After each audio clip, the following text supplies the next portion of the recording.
بشرا بیوی کے خلاف جو بتایا گیا لاہور ہائی کورٹ کے سامنے، ایڈیشنل ایڈوکیٹ جنرل نے بتایا کہ تقریباً 12 فوجداری مقدمات جو ہیں وہ بشرا بیوی کے خلاف درج ہیں، جن میں 11 راولپنڈی میں اور ایک اٹک میں مقدمہ درج ہے، جبکہ دوسری جانب ایک اسلام آباد ہائی کورٹ کو بھی بتایا گیا کہ اسلام آباد ہائی کورٹ میں بھی یہ رپورٹ سبمٹ کی گئی کہ ایک مقدمہ اسلام آباد کی حدود میں درج ہے۔ اس طریقے سے یہ خفیہ مقدمات کی جو ہے درج کرنے کی رفتار یہ ابھی تک جاری و ساری ہے، اور یہ سارے کا سارا کام ہو رہا ہے ایک فسطائی نظام کو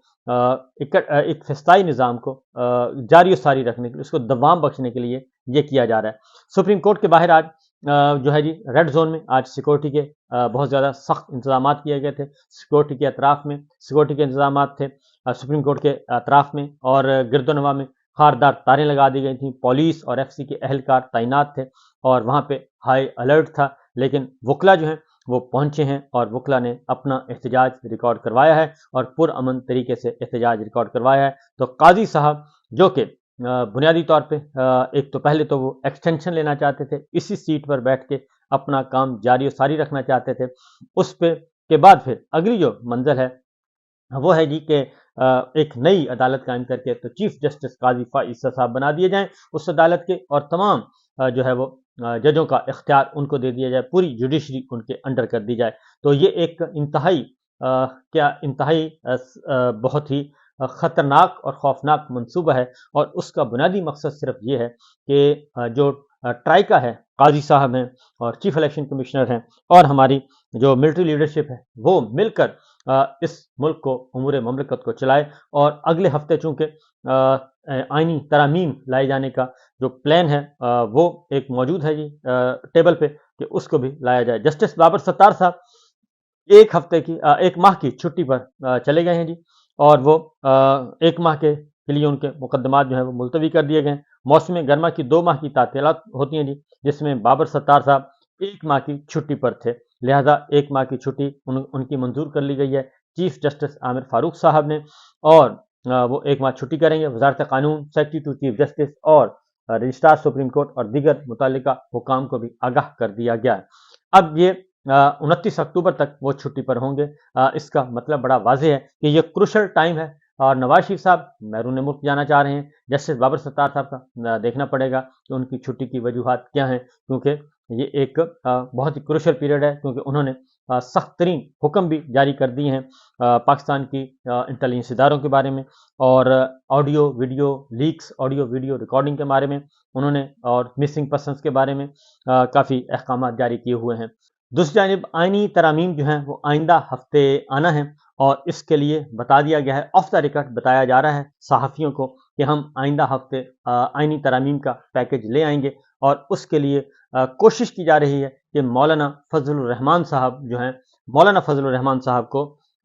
رام کیا جائے، لیکن آخری اطلاع آنے تک مولانا فضل الرحمان صاحب کسی بھی صورت میں رام نہیں ہوئے، اور انہوں نے واضح طور پر یہ بتا دیا ہے کہ نہ ہی پاکستان پیپلز پارٹی کے ساتھ ان کے کوئی مسودے پہ بات ہو رہی ہے، نہ ہی پاکستان پیپلز پارٹی کے ساتھ کسی قسم کی بات چیت چل رہی ہے، نہ ہی حکومت کے ساتھ بات چیت چل رہی ہے، اور نہ ہی جے یو آئی اور پیپلز پارٹی مل کر کوئی مسودہ تیار کر رہے ہیں۔ اور ان خبروں میں انہوں نے کہا ہے کہ جی بالکل کسی قسم کی کوئی صداقت نہیں ہے۔ کامران مرتضیٰ صاحب جو کہ سینیٹر ہیں جے یو آئی کے، انہوں نے یہ بتایا کہ پی ٹی آئی یا حکومت سے کسی آئینی مسودے پر کوئی اتفاق نہیں ہوا، اور پیپلز پارٹی نے دوبارہ کوئی رابطہ بھی نہیں کیا، اور سپریم کورٹ میں ججز کی تقسیم انہوں نے کہا جی افسوسناک ہے، اور آئین کی خلاف ورزی کا ہر کوئی مرتکب ہو رہا ہے۔ پی ٹی آئی کے ساتھ مشترکہ آئینی مسودے کی تیاری کا تاثر بھی درست نہیں ہے، اور آئینی عدالت سے متعلق مولانا فضل الرحمان اسمبلی میں پالیسی بیان دے چکے ہیں، اور اس لیے اس پہ کوئی بات نہیں ہو سکتی۔ تو مولانا فضل الرحمان صاحب ابھی تک جی اس بات پر قائم ہیں کہ وہ ایسی کسی آئینی ترامیم کا حصہ نہیں بنیں گے، اور کوئی ایسی آئینی ترمیم منظور نہیں کروائیں گے جس کا بنیادی مقصد کسی شخص کو ایکسٹینشن دینا ہے، اور کسی بنیادی حقوق کی خلاف ورزی کرنا ہے، یا بنیادی حقوق سلب کرنے ہیں۔ اس لیے ابھی تک مولانا فضل الرحمان صاحب جو ہیں وہ ڈٹے ہوئے ہیں، اور جو مسلم لیگ نواز کے سورسز ہیں وہ یہ کہتے ہیں کہ جب تک مولانا فضل الرحمان صاحب آن بورڈ نہیں ہوتے ان کے بغیر ہمارے پاس 2/3 اکثریت نہیں ہے اور یہ منظور نہیں ہو سکتی۔ اس کے ساتھ ساتھ جی پاکستان تحریک انصاف کی خواتین نے آج الیکشن کمیشن کے باہر مظاہرہ کیا ہے اور الیکشن کمیشن آفس کے اندر اور باہر جو ہے وہ پولیس تعینات کی گئی ہے، وہاں پہ بھی ایف سی تعینات ہے اور وہاں پہ کمل شوذب جو ہیں وہ ان کی قیادت کر رہی تھیں اور اس کا بنیادی مقصد انہوں نے کہا ہے کہ جی الیکشن کمیشن جو ہے وہ عمل نہیں کر رہا فیصلے پر اور ہمیں پتہ ہے کہ اس کے ڈورے کون ہلا رہا ہے اور الیکشن کمیشن کس کی طرف دیکھ رہا ہے۔ چیف الیکشن کمشنر آئین اور قانون کی بجائے وہ فرد واحد کی طرف دیکھتا ہے اور فرد واحد سے جو حکم آتا ہے اس پر وہ عمل کرنے کی کوشش کرتا ہے۔ اس لیے پہلے فیصلے پر عمل کیا جائے اور اس کے بعد نظر ثانی کی درخواستیں جب آئیں گی تو اس وقت سنا جائے گا اور دیکھا جائے گا۔ اور اسی طریقے سے الیکشن کمیشن اس کے بعد ہی خواتین نے مظاہرہ کیا، چیف الیکشن کمشنر کے خلاف، الیکشن کمیشن کے خلاف نعرے بازی کی اور وہاں پہ بھی ایک سلسلہ شروع ہو چکا ہے۔ معاملات کافی ٹائٹ ہیں اور صورتحال کافی گھمبیر ہے اور آنے والے دنوں میں اس میں اضافہ ہوگا اس مزاحمتی تحریک میں بھی، اور کیونکہ بلڈوز کرنے کی کوشش کی جا رہی ہے اور اگر خدا نخواستہ یہ 26ویں آئینی ترمیم منظور ہو جاتی ہے تو آپ سمجھیے کہ پاکستان کئی سال پیچھے چلا جائے گا اور اس کی سالمیت اور سیکیورٹی جو ہے وہ بہت زیادہ اس پہ سوالات اٹھیں گے اور اسے نقصان پہنچے گا۔ یہ بات آپ ذہن میں رکھیے گا جی، اس میں کوئی شبہ نہیں ہے، یہ کوئی میری اور آپ کی بات نہیں ہے بلکہ یہ چیزیں جو ہیں بہت ضروری ہیں۔ آج ایک اور خبر جو کہ آئی وہ ایک کہنا چاہیے کہ ایک پریشر سپریم کورٹ کی پہ ایک عوامی پریشر، ایک آئینی اور قانونی پریشر جو ہے اس کا فائدہ یہ ہوا کہ آج ایک اپلیکیشن خارج ہو گئی ہے اور اپلیکیشن تھی مسلم لیگ نواز کے امیدوار کی اور وہ دوبارہ نظر ثانی کروا رہے تھے، گنتی کروانا چاہ رہے تھے، نظر ثانی کی درخواست تھی اور عام تاثر یہی تھا کہ جسٹس امین اور جسٹس نعیم افغان کا بینچ تھا اور امکان یہ تھا کہ یہ پیٹیشن جو ہے وہ قبول کر لی جائے گی اور علی گوہر بلوچ کی نظر ثانی کی درخواست تھی یہ خارج کر دی اور ان کے وکیل بھی سپریم کورٹ بار ایسوسی ایشن کے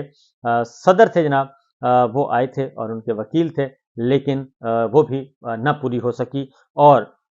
سپریم کورٹ نے یہ اپیل علی گوہر بلوچ کی نظر ثانی کی درخواست خارج کر دی اور یہ تاثر بہت زیادہ تقویت پکڑ چکا تھا کہ یہ سیٹ بھی مسلم لیگ نواز کو واپس لوٹا دی جائے گی اور تاکہ ان کی 2/3 اکثریت جو ہے اسمبلی میں پوری ہو سکے۔ اس طریقے سے یہ ہیں اب تک کی اطلاعات و نشریات اور یہ ہیں آپ کی خبریں جو کہ میں نے کہا آپ کو ذرا بتا دوں گی۔ باقی انشاءاللہ اگلے ولاگ میں کچھ اور خبریں ہوں گی۔ معاملات کافی